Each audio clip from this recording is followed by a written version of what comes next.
What's going on, YouTube community? Hey, I've got another quick video. As most of you guys are probably just smoking in the heat of lawn care business, so am I. And I'm getting rained out like 3/4 of my week, and I'm missing opportunities to mow and all that stuff, but I do have a few minutes to bring you another video for this week. And this week I'm going to be answering another question, and this question might be interesting for everybody. How do you get more lawn care clients? Man, that's a golden question, isn't it? I'm going to answer that question in this video right after this.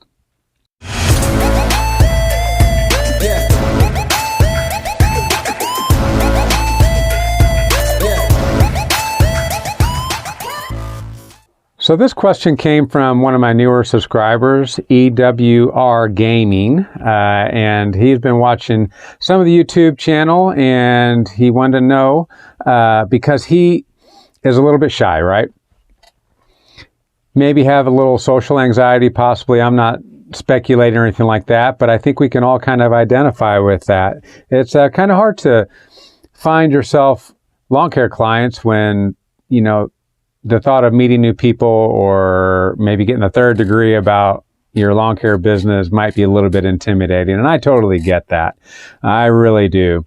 Now, my story, when I started lawn care, I started going around knocking on doors, right? And I was kind of petrified what was going to happen if they opened the door. I'd be going over my script, and I'd be fumbling over my own thoughts, and I was like, how am I ever even going to communicate this?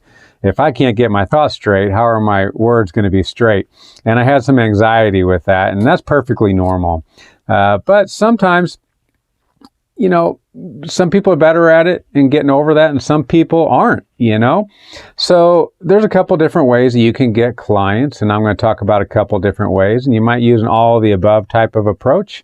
But if you're like EWR and you're kind of self-admittedly socially challenged in that way, there might be some options for you, okay? Now, first of all, I'm not recommending any one of these options necessarily as a right option for your business or something that I would say is a guarantee winner for getting your clients. I'm not saying that it's going to be, you know, a loser for your clients as well, because all of my advice is not positive advice for these options, but I want to kind of tell you where I've been in trying to get lawn care clients and why I do it the way I do it or why I don't do it the way I do it. So like I said, I started out knocking on doors, and people would open up the door, and I kind of give a rehearsed spew, and I would fumble, and I got a few clients that way, but I stopped doing that because I knocked on a door and I waited there for a little bit, and I could tell somebody's coming to the door, so I didn't ring the doorbell anymore or knock anymore. But when they opened it, they had a baby in their arm, and that baby was screaming, and the mom was obviously stressed. And I realized right at that moment that I am not going to do that again. This is not the approach that I want to do, because I have no idea what's going on behind that door. And some people feel obligated to open the door regardless. You know, you might be the person that says, you know, why I wouldn't. If they have that much going on, I wouldn't even open the door. Well, some people, it's kind of irresistible, you know, but the bottom line to that is you have no idea what's going on behind that door, and you might be interrupting something that's way more important than making a sale on lawn care. So I don't do it that way anymore. There's also flyers. That's a very easy way to get your word out about your lawn business without actually having to talk to somebody. Now, there's a few things you got to be careful of. It is time consuming. It's very, very time consuming. Just to pass out 200 flyers is going to take you, it could take you 4, 5, 6 hours. I mean, it could be a long time. It's a whole day at least to get all those flyers out. And they say you only get about a 1% return on flyers. So in order to get one client, you got to put out 100 flyers. So if it takes 4 to 6 hours to put out 200 flyers to get one client, that's a lot of time investment, but it is a way to do it. It's definitely cost effective because you can print them off at your home. Very, very simple. And you can just throw your headphones on, your earbuds in, whatever, and just walk those streets and attach them to the doors. I said the doors because it's illegal to put it in the mailbox, all right? So don't go shoving those things in mailboxes. If you can attach it to the outside of the mailbox, you can do that. But a lot of mailboxes in my neighborhood, they don't have anywhere to attach it. You just got to kind of slide it in the door. Or door hangers. You could get on Vistaprint, come up with a great design, because they have door hangers. But even that's not perfect, because not all screen doors are open. A lot of them are locked if they have a screen door, and you don't have a knob to hang it on. So you have your challenges with that, but that can be a very cost-effective and non-intimidating, non-social way to go about it, right? Let's see here. What are some other things you can do? You can do Eddm cards.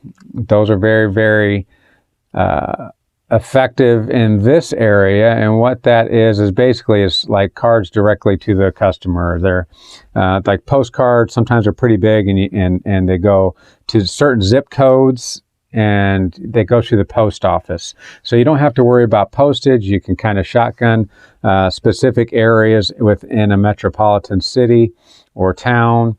But that also could take some time, because you have to stuff the envelopes yourself. But the postage is paid, and you have to come up with a good design, to put your card on. There's a lot of templates out there. If you just kind of Google lawn care Eddm, then you can get those pretty good templates, at least something to start your design off with. And they can be very, very effective because it goes to so many different people. And you can also concentrate the area that you're doing your advertising in, and you don't have to talk to people. So that's a good thing, right? That's a good thing. But the downside to that is it's very expensive, at least initially. You could spend, depending on how many you get, you could spend hundreds of dollars in Eddm cards. Maybe even, I think thousands would be a bit of a stretch. Most people are not going to put that many out, but certainly hundreds of dollars in Eddm cards. And forgive me, I don't know what that acronym stands for. I don't use them.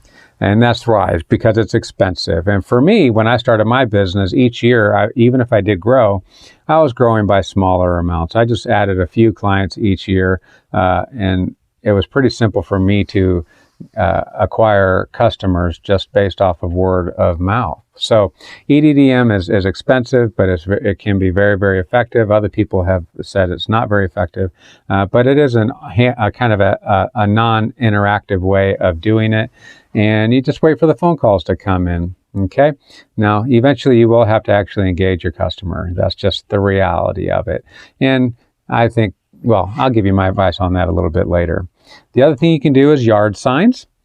You could do yard signs, and I've heard those are effective, but those are subject to weather. Those are subject to theft if somebody gets a little territorial about their area, and they're not necessarily the cheapest way to go about it. They're kind of like a medium of the road kind of way to go about it, and I think they're pretty good. It's a good way if you strategically put them on certain corners or whatnot. You can get a whole lot of traffic, and that's the upside to that. You put your lawn care name on there. Hopefully it's descriptive of lawn care, and then also a phone number, and then everybody that drives by that sign will see it, and they have an opportunity to acquire your services. So you get a really high flow of traffic, and if they are going past that sign quite often, it's quite possible that they live in that area too. So that's a good thing. You can target areas to some degree with that as well.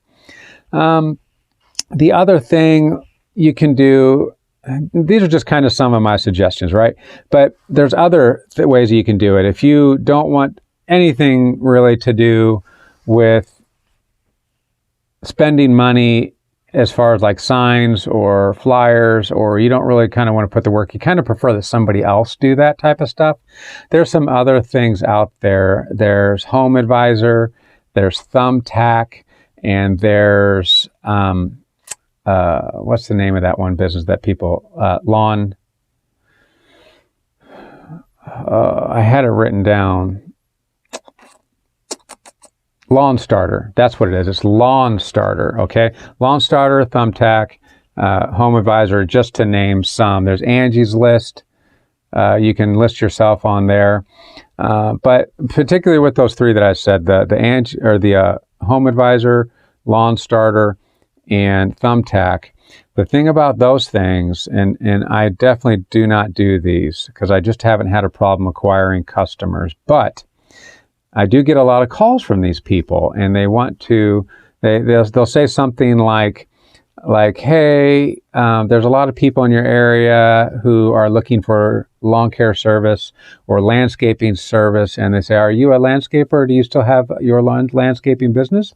And you will say yes, and then they will kind of get you in this thing, and they'll tell you this whole spew about how they can help you to generate leads for your lawn care business. And I have never used any of those. I'm gonna say that right now. I have never used any of those, but I do know people who have. And there's mixed thoughts on that. Some people say it's the wonderful thing. It's the greatest thing ever. There's other people who are like, no, it was terrible. I hated it, you know? So I can't really testify one way or another. But this is what I have heard, okay? I haven't heard much good except that it's great, right? You know, they get all their business from them. But they're very persistent. When they call you, they're very persistent, and they do get a fee, okay? So what they are is they are a third party. So whatever the going rate is for lawn care, let's just say it's $40 a lawn. I use that number a lot because it's easy. But let's just say it's $40 per lawn. That's the rate for lawn care. They're going to take part of that $40, and you're going to take part of that $40, okay? If you didn't have them, you would take all of the $40. So you're absorbing a cost on that for someone else to go and find customers for you. But just because they send you a potential customer does not necessarily mean you're going to land that job, okay? Now, places like Homeadvisor, you can set your own pricing on that site, as far as I can tell. And they charge you by lead. You can charge whatever you want, and they charge you by lead. And I've heard that it's often that you get a lead and the person wants to lowball you. You know, so you don't land the job. If you don't land the job, you still pay for the lead. Okay, so that's kind of a negative in my opinion, when I feel like I can kind of acquire it myself, okay? But now I've kind of become a little bit more social, and I honestly haven't had to advertise in quite a while, so it hasn't been that big a deal for me. But I never really liked that idea of paying somebody to do something that I felt that I could kind of do myself through one of those other aspects like flyers or Eddm cards or yard signs, things of that nature. Then there's Lawn Starter. This is something that comes up on the different neighborhood apps.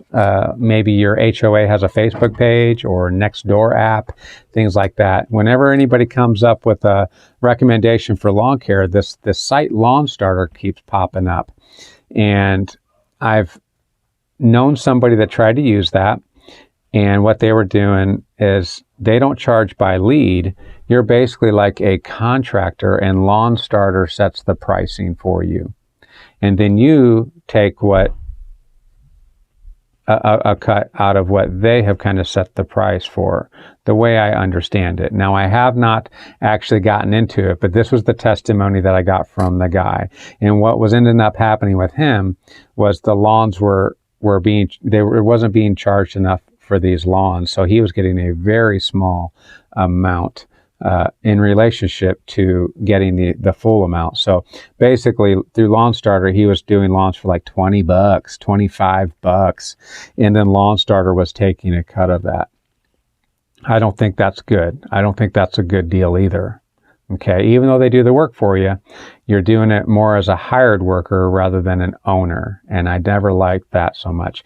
Thumbtack, I don't know that much about Thumbtack either, but I know it's designed in a very similar way like Homeadvisor and things of that nature. I think I'm not sure, but I think you pay for leads. But nonetheless, I realize that I'm not really lifting those up, but these are my experiences, and these are the reasons why I have not gone to those things, is because I basically want to take the whole amount for myself. I've got enough expenses already, you know, I've already got enough coming out of that. I don't want a third party in it. So if you can actually work past some of the social anxiety, then then I think that would actually benefit you. I think that would make you more profitable. But if you do decide to go for a third party, I would suggest whatever you do, get control of the pricing. Make sure that you can control the pricing, and then be very, very careful on the amount of leads that you take if you're paying for leads, because they don't all work out and a lot of them don't. So you have to have kind of a high volume for it to actually pay itself off. So if there's any wisdom that you guys have, maybe you guys have used Thumbtack, Homeadvisor, Lawn Starter, any one of these, or maybe a different platform, go ahead and put it in the comments below, and help EWR out, okay? Because I think we can all understand that people can be difficult, right? And if we can minimize a little bit of that interaction, and alleviate some stress and just kind of get to the mow, that's what we all like doing, just mowing, right? But interactions with the customer is inevitable, and we will have to get better at that. So anyways, I'm trying to think if there's anything else I can add to this, but getting clients is really the lifeblood of our businesses. It's how we make money. If we don't get clients, then we don't get money. And honestly, in my opinion, I've survived the last probably 4 to 5 years on word of mouth only. But I'm doing a part-time gig. I'm maxed out. I have a high customer retention rate. So once I've gotten them, I keep them. So I just don't have a requirement too much for the marketing. And if I did go with the marketing, if I had a recommendation, I'd probably go with the EDDM, because it seems to be effective for my area. At least that's where my first try would be. And other than that, use your relationships. Use your relationships, not in a bad way, but talk about your business. If people ask you how it's going, bring up your business. Be like, it's going great. Or, you know what?